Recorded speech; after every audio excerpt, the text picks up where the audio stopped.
What's up guys, welcome back to my channel and to another budget recap video. In this video, I'm going to be going over our August 2021 budget to see how we did in the month of August, wins, losses, major fails, major places we were over budget, places that sinking funds came in really handy this month. So anyway, let's jump into it. By the way, if you like the spreadsheet that I'm using here, you can get it for yourself in my Etsy shop. It's a Google Sheet spreadsheet, so it's an instant download. You can start using right away. It comes with a net and gross monthly budget spreadsheet and a net and gross annual budget spreadsheet. So I'll link my Etsy shop in the video description below. Okay, so wins this month. Our income was higher than expected. We had budgeted $13,500 and it was $14,200, so we had a difference of an extra $633 in income, which was great, but some of it went towards overages on bills, which is not great. In this video, I'm using the gross budget spreadsheet. I kind of like bounce around between the two because I like to look at it both ways and also like to show you guys like how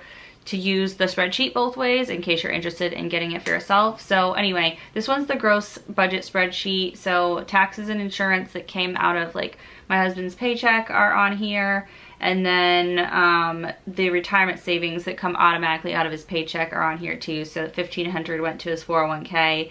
We put $725 into our brokerage account. That was over what we had budgeted by $284. So that was a good overage for our budget. And then we had budgeted $50 to my daughter's college savings account. So we did do that. So total to like the pay yourself first category, this yellow category, is $2,275 that we put towards retirement, our brokerage account, and my daughter's college savings account. Next, we've got the debt section. So we've got our two student loans, my husband's student loan and my student loan. So we paid those automatic payments, and then we had budgeted $500 towards our home equity line of credit, and we paid $650. So that was over by $150, but again, this was a good overage, and so we paid $3,425 towards debt this month, which is a very, very solid amount, I feel like. All right, let's scoot over to the fixed expenses. Let's see, anything interesting over here? I do have new life insurance. I talked about that in a couple videos recently. I actually got into detail about my experience getting life insurance through Policy Genius and all the details of my policy. So I'll link that video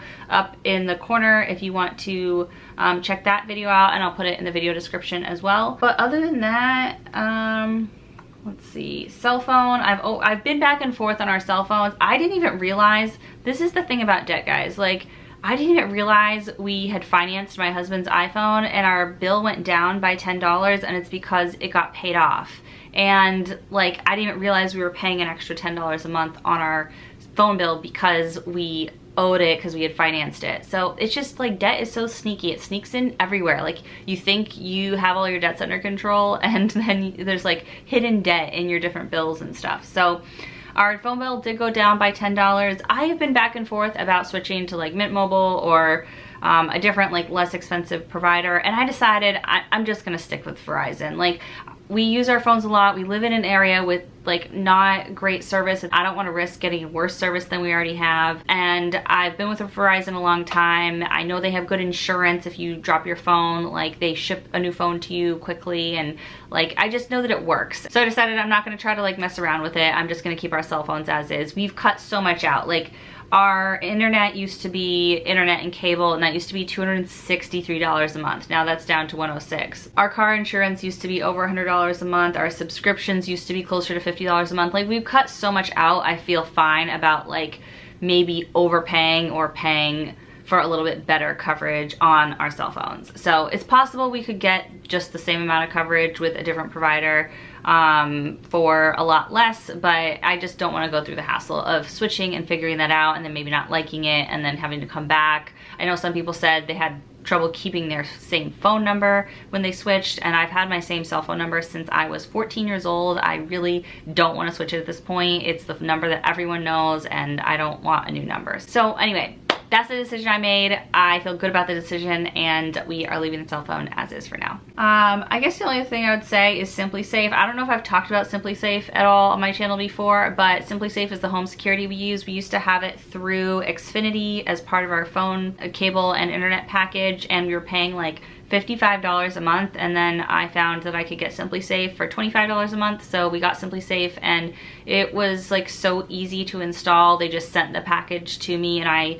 you pick what options you want, and I installed it all myself, and it, like, I don't know, it works great. I have no complaints. So yeah, if you guys are thinking about trying Simply Safe, I've been really happy with the service, and it's only 25 bucks a month. So if you want to check them out, I do have an affiliate link. If you use my link, you get a free camera, and that's really nice, because for Xfinity, we were paying monthly for like a camera rental, and here, like, they just give you the camera for free, and they don't charge you a fee every month for having the camera. So anyway, I used somebody else's link when I got Simply Safe, and I got a free camera, so I am passing that along. If you guys want to check it out, I'll put the link in the video description, and you can get a free camera if you want to check out Simply Safe for home security. So overall for the month, we had budgeted $2,557 for fixed expenses, and we spent $2,534, so we were under by $23 in that section. So that section was fine. So where the problem happened is in the sinking funds, so let's jump over there. Okay, sinking funds. Sinking funds are kind of like cash envelopes. They're like digital cash envelopes,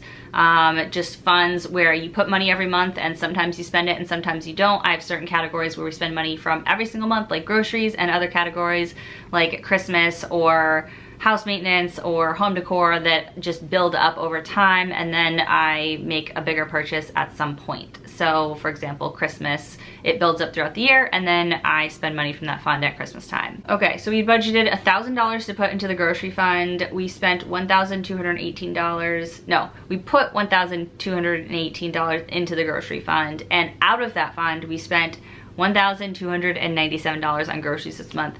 Honestly, I don't even know what happened. I just don't. I mean, I kind of do, but not exactly. I do a once a week grocery trip that's grocery pickup, so I already know like how much I'm spending when I do that. And then we had a couple other miscellaneous trips to the grocery store in between this time, and then also I did one Target pickup where I spent like over $100 at Target and got just like, I don't even remember exactly what I got, but I looked back through at the end of the month and I was like, what did I spend all this money on? And I looked back through and I was like, oh, okay, at Target I got this and this and this and this and this. This was all like stuff we needed, like refills of hand soap and paper towels and stuff like that. So just like, it's just getting expensive out there, guys. Like, I don't know how to cut this back a whole lot more. I am not good at like spending little on groceries. That's just not a good category for us. Let's look at this. Okay. Oh, and the other thing that happened is my husband took time off of work, and so I was like a little bit off my game with our normal routine, and we didn't like get a bunch of takeout or anything, or we did, but we took it from the vacation fund. But yeah, so like none of that was takeout. It was all literally grocery store or Target. So anyway, vacation fund, we didn't put any money into that fund, but we had some money in there, and my husband took some time off, and we didn't go anywhere, but we got takeout like a couple times, and he used the money to like go get some beers and stuff. So yeah, we could enjoy, you know, he could enjoy and we could enjoy his time off of work a little bit. Oops, I usually block this out, but that's okay. It's fine for 1 month. So my husband and I each get $200. He spent $219 and I spent $95, and my daughter gets $150 a month and we spent $217. So yeah, the sinking funds are good because it's an approximation of what you're gonna need, and some months you spend a little more and some months you spend a little less. So yeah. All right, for my cat miles, we had budgeted $150 to put into the sinking fund, and that's what we put in, and we only spent $55. On gas, we spent $135 this month. So yeah, gas is getting expensive, and we went a little bit over on that. Gifts, we didn't spend anything. Home decor, I ordered some candles from Bath & Body Works. I'm so excited. They are having a sale, and I ordered 2 fall scented candles. I got pumpkin apple and leaves. The leaves scent is like my favorite candle of all time from Bath & Body Works, especially in the fall. And the pumpkin apple one is really good. It doesn't totally smell like pumpkin. I don't know if you guys have come across this. This is like a very random thing, but I was trying to find a pumpkin candle because I wanted to get into like the pumpkin vibes, and I can't find a good smelling pumpkin candle. Like, I went to Target and I smelled every single pumpkin candle in Target, and they all smell weird. Like, I feel like pumpkin is probably a hard scent to put into a candle, and that's why they all smell weird. If you guys know a good pumpkin smelling candle, let me know. Like I said, the one I got from Bath & Body Works, it smells really nice, but it doesn't smell like pumpkin to me. It just smells like apple, maybe apple something apple, apple cherry or apple something. It's not like pumpkin-y. So I'm looking for a good pumpkin candle if you know of one. All right, here's where the problem happened. Car maintenance. So my husband took his car to get inspected and it failed. And so then he took it to the mechanic to get it fixed, and it was just expensive. So luckily we had a sinking fund for that. We had like $350 in there or so, so it didn't cover everything, but it did cover a portion of it. And now that sinking fund is negative and we need to build it back up. So in the next few months' budgets, you'll see a little bit more money going into that fund. We were underfunding it anyway. It's just like when you have debt, it's hard to really have a lot of surplus sitting in your sinking funds, because you know that this money sitting in your sinking funds isn't earning any interest and you're paying interest on your debt. So I just have a hard time like putting a lot of money in certain sinking funds like car maintenance and house maintenance. I almost rather wait a little bit till something happens, have like a few hundred in there, but like then wait till something happens and then like fill it back up to zero.